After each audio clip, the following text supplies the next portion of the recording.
कल एक किसी छत्तीसगढ़ की एक बहन जी ने एक प्रश्न सीहोर में लिखकर भेजा कि गुरुजी से पूछना, अगर वो कथा सुन रही होंगी तो श्रवण करें, कि गुरुजी से ये पूछिएगा कि क्या हमारे पूर्वज, हमारे पितर जो चले जाते हैं, क्या वो भी आकर हमारे घर के दरवाजे पर श्राद्ध पक्ष में खड़े होकर हमसे कुछ मांगते? क्यों नहीं मांगते?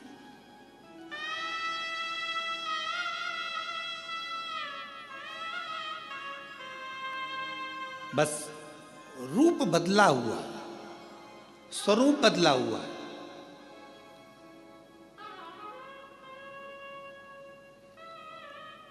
एक कथा यदि आप लोगों ने सुनी होगी भगवान कृष्ण की,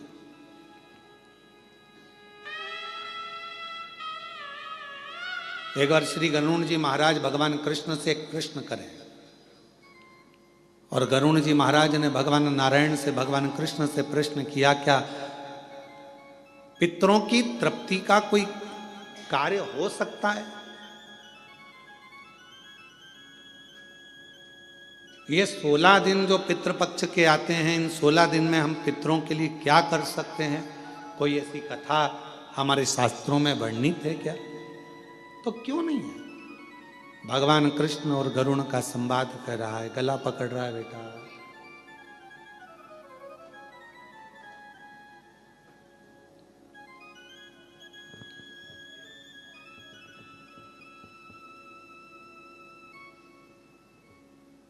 भगवान कृष्ण और गरुण का संवाद कहता है,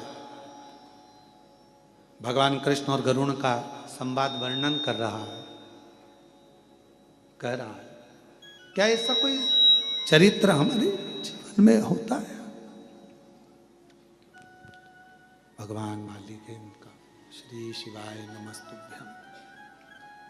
क्या कोई चरित्र ऐसा है जो हमारे जीवन को श्रेष्ठतम दे, आनंद दे?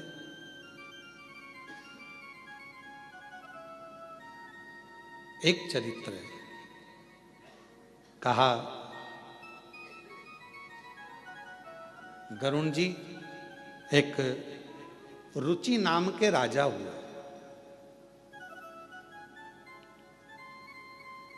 जिन्होंने अपने गुरु की शरणागति ग्रहण कर कर गुरु की बस ठीक है, रुक जाओ, गुरु की शरणागति ग्रहण करी, और गुरु की शरणागति ग्रहण कर कर उन्होंने अपना घर परिवार सब छोड़कर एक समय भोजन ग्रहण करना और भगवान का भजन करना,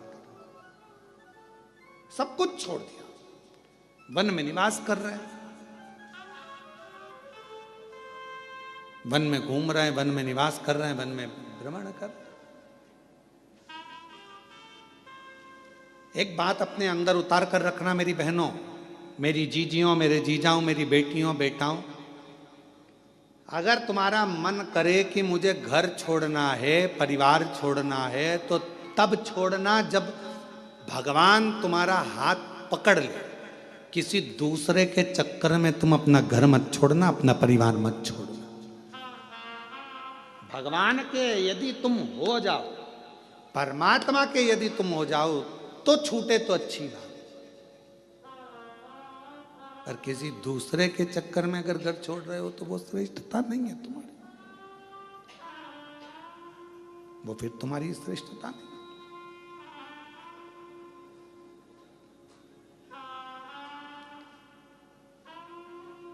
कथा कह रही है, भगवान का चरित्र कह रहा है।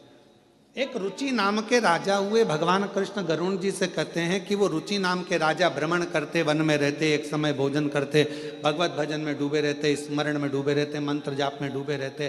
पर एक दिन वो एक वृक्ष के नीचे विश्राम कर रहे थे, और उनके पूर्वज, उनके पितर उनके पास आकर खड़े हो गए और बोलने लगे कि तुम्हारा वंश नहीं बढ़ेगा तो हमारा तर्पण कैसे?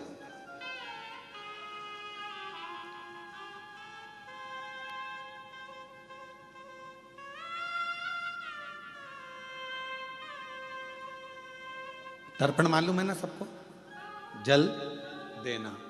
हमारा तर्पण कैसे होगा?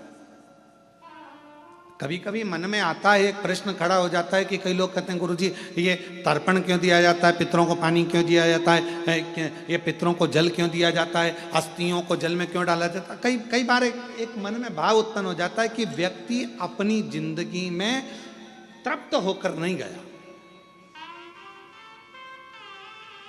उसकी तृप्ति नहीं हुई, वो जिंदगी भर प्यासा ही रहा। प्यासे से मतलब क्या है, मेरे को अभी ये और करना है, मन में तमन्ना है मुझे अभी ये और करना है, मन में तमन्ना मुझे अभी ये करना है, और तमन्ना एक काम पूरा होता नहीं है दूसरे काम की तमन्ना बढ़ जाती है, दूसरा काम पूरा होता नहीं है तीसरे काम की तमन्ना बढ़ जाती है, तीसरा काम पूरा होता नहीं है मुझे ये काम करना है, मुझे वो काम करना है। अभी कुछ दिन पहले पापड़ बना के रखे थे, फिर मन में आ गया कि अब बड़ी बना लूं, बड़ी बनकर तैयार हुई तो सोचा मैं अब कुल्लाई बना लूं, चावल की कुल्लाई बना के बैठ गई। कई बार बहुएं भी कह देती मम्मी क्या रोज का रोज फैलारा लगा के रखा है, बाजार जाएंगे खरीद के ले आएंगे खा लेना, क्या रोज का कभी पापड़ बनाना, कभी कुल्लाई बनाना, कभी ये बनाना, कभी वो बनाना, और कभी मतलब कुछ ना। और ऐसी घर के पुरुष है, मैंने अभी ये वाला माल खरीदा है, ये वाली दुकान बनाई, ये शोरूम बनाया, वो शोरूम बनाया, अभी ये वाला शोरूम और बनाना रह गया, ऐसा करूंगा वैसा करूंगा, ये करूंगी वो करूंगा। महाराज ये प्यास व्यक्ति की जिंदगी की कभी नहीं बुझती, कभी नहीं बुझी, और अंत में वो व्यक्ति चला गया। इसीलिए मेरा तो हमारा ये अंदर का मन कहता है, इसीलिए व्यक्ति को कहना पड़ता है कि इसको तृप्त नहीं हुआ, ये तृप्ति धारण नहीं कर पाए, तृप्त।